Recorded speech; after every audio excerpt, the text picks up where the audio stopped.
В эфире итоговый выпуск новостей. О самых заметных событиях четверга, 18 ноября, вы узнаете из материалов наших корреспондентов. В студии Сергей Михедов. Здравствуйте. Коротко о главных темах. Федеральный центр поможет Якутии развивать высокие технологии, а в селе Беськёль построят школу и культурно-спортивный центр. Полпред президента Юрий Трутнев работает сегодня в регионе. Модернизация системы общественного транспорта Якутска. Подписано трехстороннее соглашение. В чем его суть? В Якутии наблюдают увеличение рождаемости. Нерюнгринский район занимает 3-е место по количеству новорожденных. Напоминать и защищать права человека. Портрет девочки из Якутии будет украшать штаб-квартиру Совета Европы в Страсбурге.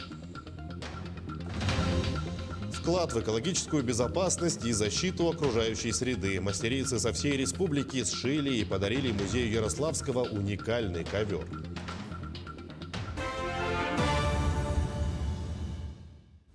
Федеральный центр поможет Якутии развивать высокотехнологичный сектор экономики. Об этом на совещании в Якутске заявил полномочный представитель президента на Дальнем Востоке Юрий Трутнев. Якутия является фактически лидером в Дальневосточном федеральном округе по темпам работы в секторе высоких технологий. В этом секторе занято более 3500 человек. Задача к 2024 году выйти на 10 тысяч человек. Это рабочие места, которые создают для людей перспективу развития, отметил Трутнев. Полпред президента добавил, что готов обсудить не готовые проекты, а то, чем может помочь федеральный центр. В первую очередь, чтобы республика могла развиваться в сфере высоких технологий. Ну а начался рабочий визит Юрия Трутнева в Якутию с поездки в село Беськёль. К пожароопасному сезону в регионе начнут готовиться весной. Об этом заявил Айсен Николаев. Финансирование кратно увеличили при поддержке федерального центра. Нельзя допустить переход огня на населенные пункты. Подробности в материале Мадины Халиковой. Семья Дмитриевых уже месяц как перебралась в новый дом. Построенный в рекордные сроки, он выдержал первые 40-градусные морозы, пришедшие на прошлой неделе в Беськёль. В семье 4 детей. Все разместились в просторном двухэтажном здании. А скоро еще и дворовые постройки восстановят. Детям очень нравится. Они вот на 2-м этаже там, уже у них общие, там уже комнаты девочки и мальчики. Им очень нравится, дети радуются. Главное, чтобы детям было хорошо. После того, как наш дом сгорел, не знали, что сделать. Да, например, не думали, что построят так быстро дом. И, конечно, были сомнения, что за короткое время построенный дом будет таким теплым, да, уютным. Не знали, конечно. Сейчас холода только приближаются. Конечно, волнуемся, что дом потерпит, не потерпит, будет ли холодно, например. Сейчас на данный момент где-то 30 градусов, да, на улице, поэтому, пол, конечно, теплый, дети босиком ходят. Навестить новоселов приехал полпред президента в Дальневосточном федеральном округе Юрий Трутнев. Он в рамках рабочей поездки посетил Беськёль, проверил, как строители выполнили задачу, поставленную главой республики Айсеном Николаевым, и отметил, что, несмотря на сжатые сроки, все поручения выполнены. Вы знаете, самое главное, что люди довольны результатом. Более того, даже когда их спросил, строили быстро, есть ли какие-то недоделки, хозяйка дома оглянулась и сказала, а недоделок-то и нет. Это здорово, когда за 2,5 месяца выполнена такая работа. Построено 34 дома. Дома построены в той же площади, в которой они были у людей. И никаких жалоб, никаких замечаний у людей не возникло. Здесь все работали. Я хочу и руководство республики поблагодарить, и компанию «Алрос», и компанию «Роснефть», которые помогли профинансировать строительство домов. Поэтому мы можем говорить о том, что поселок восстановлен.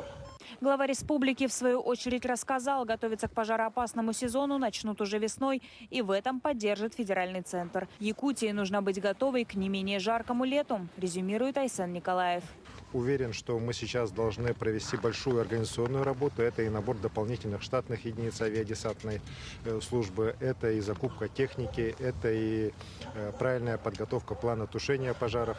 Ну и самое главное, мы должны провести работу по профилактике лесных пожаров по весне, чтобы людской фактор минимизировать. Ну а летом, когда придет сезон уже сухих гроз, мы должны быть максимально готовы для того, чтобы оперативно всем работать по тушению пожара. Мы, конечно, понимаем, что сухая, жаркая погода, она наверняка и будет и в следующем году, и мы должны быть максимально к этому готовы. Тем временем жители Бяскёля уже не вспоминают о тех страшных днях, когда потеряли крышу над головой. Сейчас у каждой семьи есть не только теплый уютный дом, но и все блага цивилизации. Высокоскоростной интернет, свет, вода, газ, благоустроенная территория вокруг. Но в целом все довольны. Дома теплые, дома экологичные, и все коммуникации работают хорошо, люди довольны. Самое главное тщательно отслеживать правильность исполнения всех технологических процессов. Такими и должны быть села, современными, комфортными для проживания. Теперь у Бяскёля началась совершенно новая история. Кроме того, Юрий Трутнев в ходе своего визита сообщил, что школе и культурно-спортивному центру быть. С этой инициативой к Владимиру Путину глава республики Айсен Николаев обратился в августе и получил поддержку президента. Мадина Халикова, Владимир Павлов, Бяскёль, Горный район. После визита в Бяскёль Юрий Трутнев вместе с министром по развитию Дальнего Востока и Арктики Алексеем Чукунковым отправились в технопарк Якутия.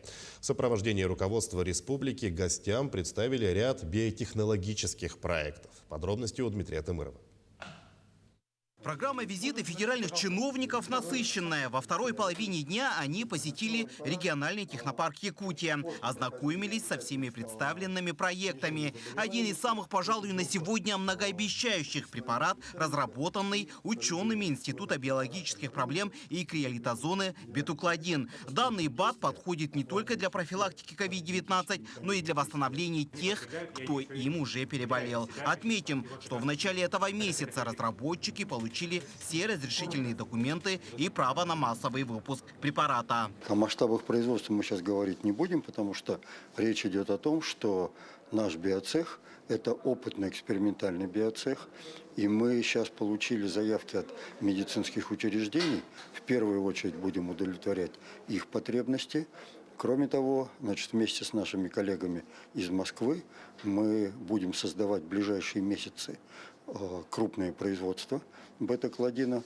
Ориентировочно он может быть выведен на рынок не ранее лета 2022 года. Юрий Трутнев заинтересовался данным проектом и попросил своих коллег поддержать и детально изучить его. И в случае, если показатели окажутся действительно настолько эффективными, то постпредство Дальневосточного федерального округа окажет существенную помощь в производстве и продвижении этого препарата. У нас есть, так скажем, по стечению обстоятельств люди с медицинским образованием в составе полпредства. И соответствующие поручения сделают, они с вами обязательно свяжутся, вы вместе с ними пообщаетесь, и мы дальше посмотрим, как мы сможем помочь. Хорошо?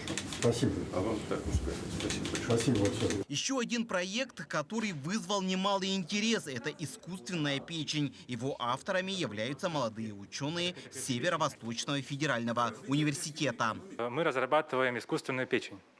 То есть такое устройство, которое должно помочь пациентам с печеночной недостаточностью переждать время, когда они ждут трансплантацию печени. Принцип работы похож на устройство гемодиализа, только помимо того, что оно очищает кровь, оно должно и обогащать кровь. И как раз эта функция является особенностью нашего проекта. Также резиденты технопарка представили проект будущего креативного кластера «Квартал труда», первого на Дальнем Востоке технопарка в сфере креативной индустрии. Всего мы планируем, что у нас будет 150 резидентов, в которых будет создано свыше 1000 рабочих мест. Причем мы этот проект реализуем на базе старого полузаброшенного здания, 1976 года постройки. То есть, по сути, такая отправная точка редевелопмента всего этого промышленного района города. То есть мы уверены, что в целом этот район преобразится и подтолкнет также собственников, которые помещения находятся поблизости, тоже к тому, чтобы они инвестировали в развитие своих зданий, помещений. Отметим, что строительство квартала уже началось. Его планируют сдать в следующем году. Дмитрий Тымыров, Николай Григорьев, Якутск. И в продолжении темы общая ежегодная выручка компаний-резидентов якутского IT-парка достигла отметки в $1 миллиард рублей. Об этом сообщил глава республики А.С. Николаев на совещании с Юрием Трутневым. Количество резидентов IT-парка составляет 108, ими создано 294 рабочих места. Общая ежегодная выручка резидентов составляет $1 миллиард рублей, и эта цифра ежегодно растет. Количество резидентов за пандемийный прошлый год увеличилось на 39. Учитывая растущий спрос на IT-продукцию во всех отраслях, Якутия запускает проект «Квартал труда», отметил глава региона. Соглашение о сотрудничестве в области модернизации системы общественного транспорта в Якутске сегодня подписали правительство региона, мэрия, а также компания «Сахаре». Правительство на церемонии подписания представил первый вице-премьер региона Дмитрий Садовников. Сегодня перед Якутском стоят амбициозные задачи по модернизации системы общественного транспорта, которая давно нуждается в обновлении. Физический износ автобусов в столице 94%. Между тем, под модернизацией подразумевают не только покупку автобусов, но и комплексный подход ко всей транспортной системе. С этого соглашения мы начинаем работать плотно в этом направлении.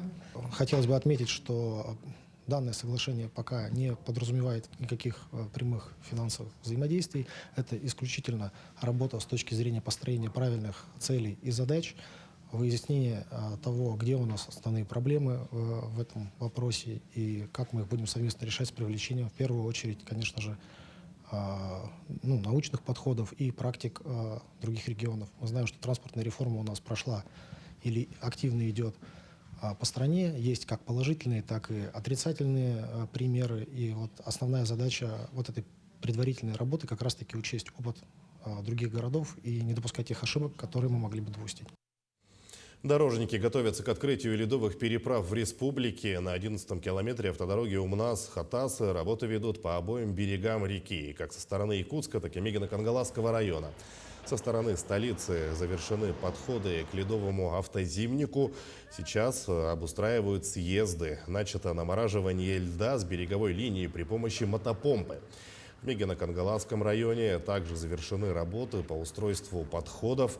Срок открытия для движения транспорта общей массой до 3 тонн намечен на 10 декабря, до 20 тонн на 20, до 30 тонн на 28 декабря, а до 40 тонн на 6 февраля. Далее к эпидобстановке. За минувшие сутки в Якутии коронавирусом заразились 280 человек, из них 134 в Якутске. В Нерюнгринском районе 20 случаев заболевания, в Алданском и Мирнинском по 17, 12 в Мегино-Кангаласском районе, 10 в Хангаласском. В Усть-Алданском Улусе 8 заболевших, а в Амгинском и Нюрбинском районах по 7. Еще в 17 районах фиксируют от 1 до 6 заражений. В Ленске коммунальные службы борются с жильцами многоквартирных домов, которые не убирают за собой строительный мусор из подъездов. Тем самым создают трудности передвижения ленчан внутри лестничных площадок. Какими методами привлекают к ответственности нерадивых жителей, узнавала Анна Кожевникова. Не доносят до мусорки жители Ленска. Стройматериал после ремонта складируют прямо в подъездах многоквартирных домов.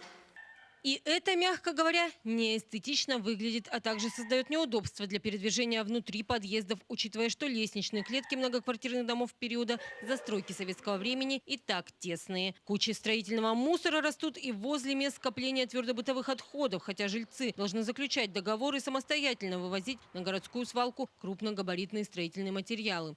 Управляющие компании борются с нерадивыми жильцами как могут. В наших полномочиях выявление таких случаев, работа с собственниками, то есть мы можем выписать предписание, никакими другими методами мы воздействовать на них не можем.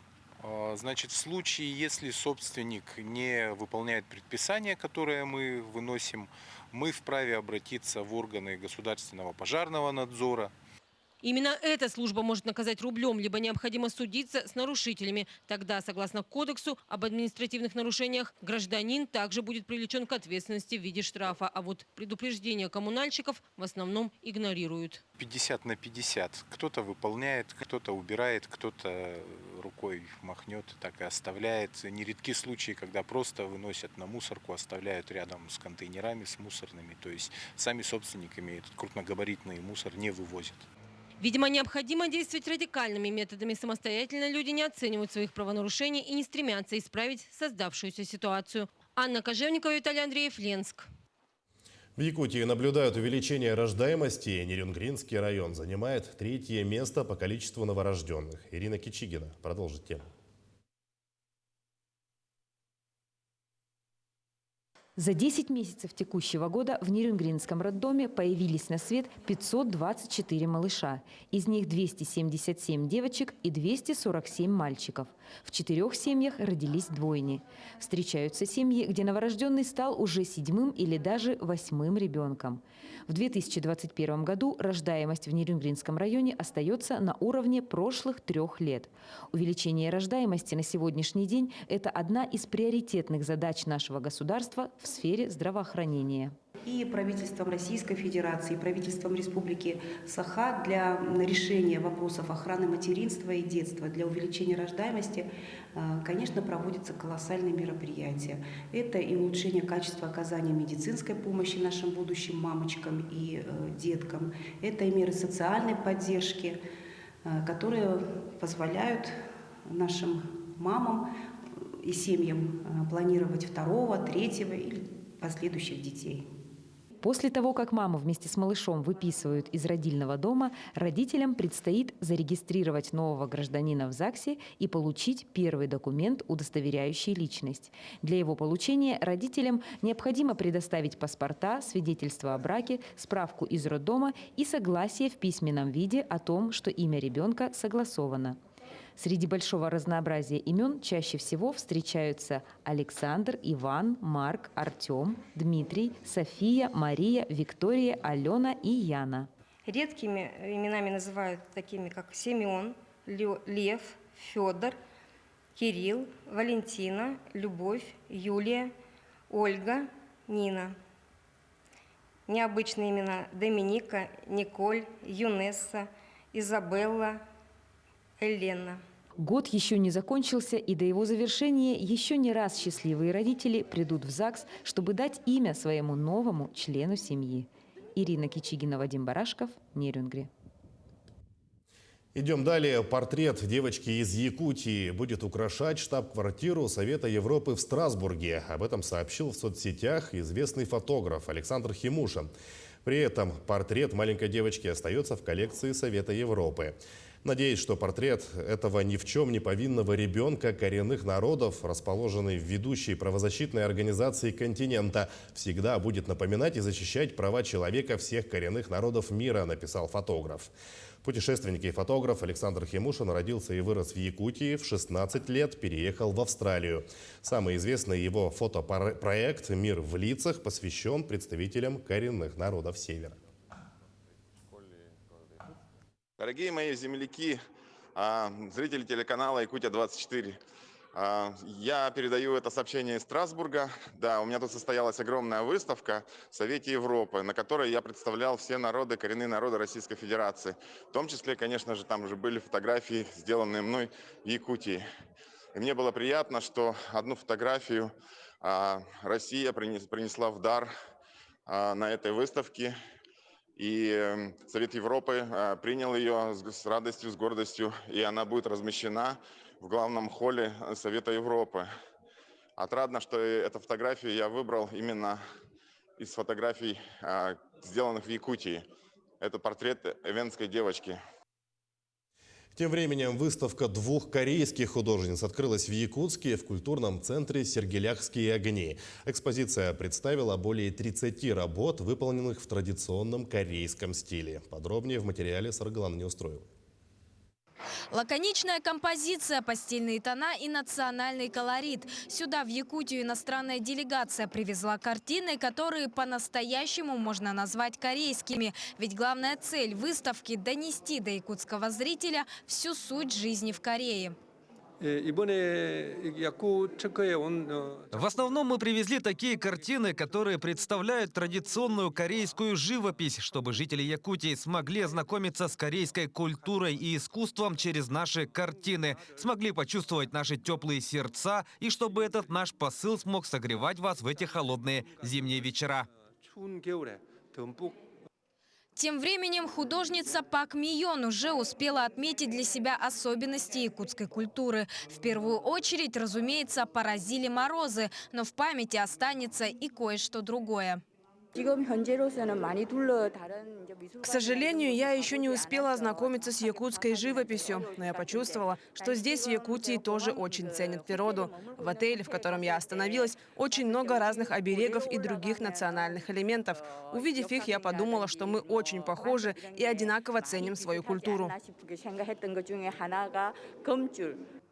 Это не первая выставка корейской живописи, которая проходит в Якутске. Северо-Восточный федеральный университет сотрудничает с Кореей более 5 лет и ежегодно выступает одним из организаторов культурного обмена между республиками. Уже у нас в культурном центре проходит вот 3-я выставка корейских художников. Первая выставка это была очень известного художника с Кореи, Суксон. Ее работы были очень похожи, орнаменты на наши якутские. И такие для нас близкие, родные какие-то вот работы были. Но на этот раз тоже здесь в основном природа, разные работы привезли. Прийти и ознакомиться с выставкой можно будет до первых чисел декабря абсолютно бесплатно. Уже после экспозицию везут в город Покровск Хангаласского района. Саргалана Неустроева, Семен Семенов, Якутск. Мастерицы со всей республики сшили и подарили музею Ярославского уникальный ковер. Тем самым внесли вклад в экологическую безопасность и защиту окружающей среды.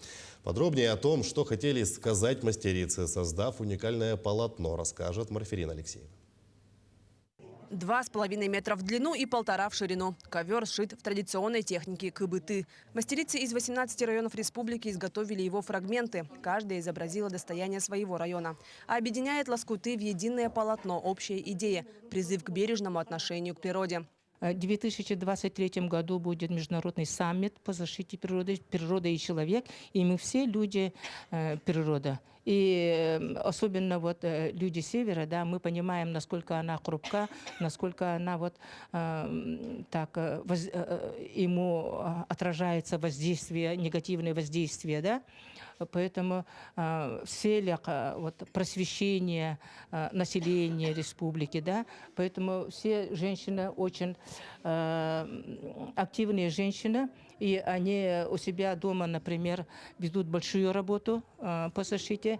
И вот я очень рада, что сюда, мы, люди старшего поколения, к нам присоединяется молодое поколение.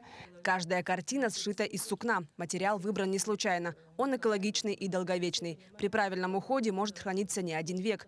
Со слов мастериц, при создании лоскутных картин они целенаправленно задействовали всю семью, прививая родным традиционные ценности. Вот моя стоит, я из Хангаласского улуса, поэтому сделала наши ленские столбы и реку Лену, и чтобы было это, мы живем на мерзлоте, поэтому подснежник я шила, чтобы это заранее, потом все, чтобы они сохранили нашу родину.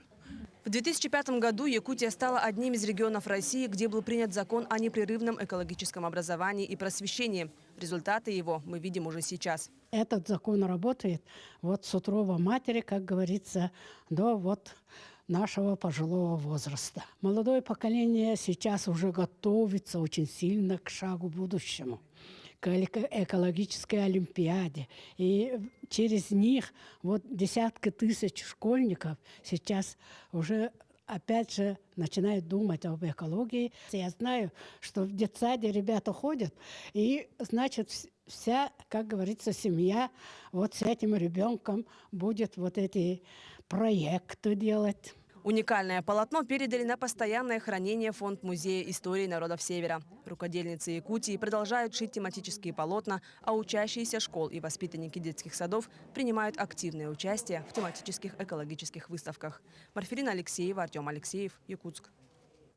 Мирнинские актеры покоряют Красноярск. В сибирский город труппа отправилась на гастроли со спектаклем «Разбойники».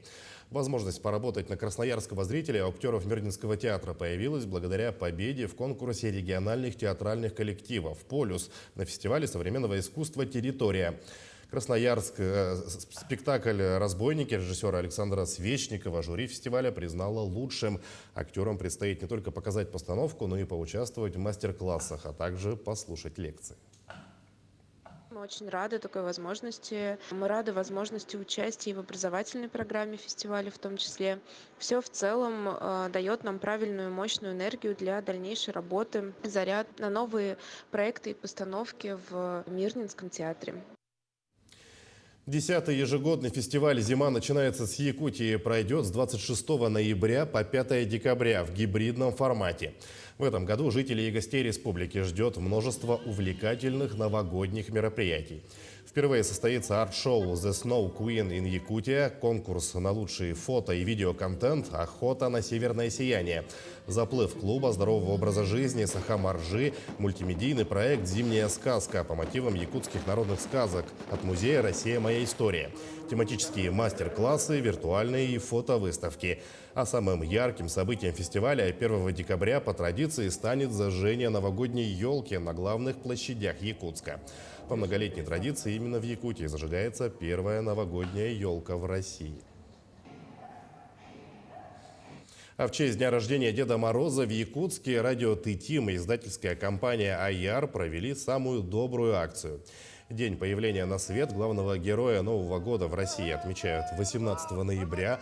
В этот чудесный день с 17 до 20 часов по городу ездили Дед Мороз и Снегурочка на волшебном красочном автобусе.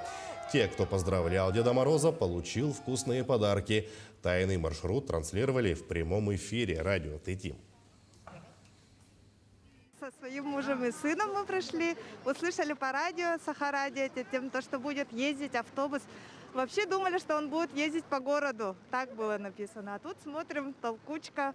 Пришли, он хотел поздравить с днем рождения Деда Мороза, но мы поздравляем от нашей семьи через экран. Получается очень хорошо для детей. Такие маленькие подарочки, все равно какое-то новогоднее настроение. Спасибо вам. Спасибо вам. Таким наши корреспонденты увидели уходящий день. Мы продолжим следить за развитием событий. Оставайтесь на нашем канале.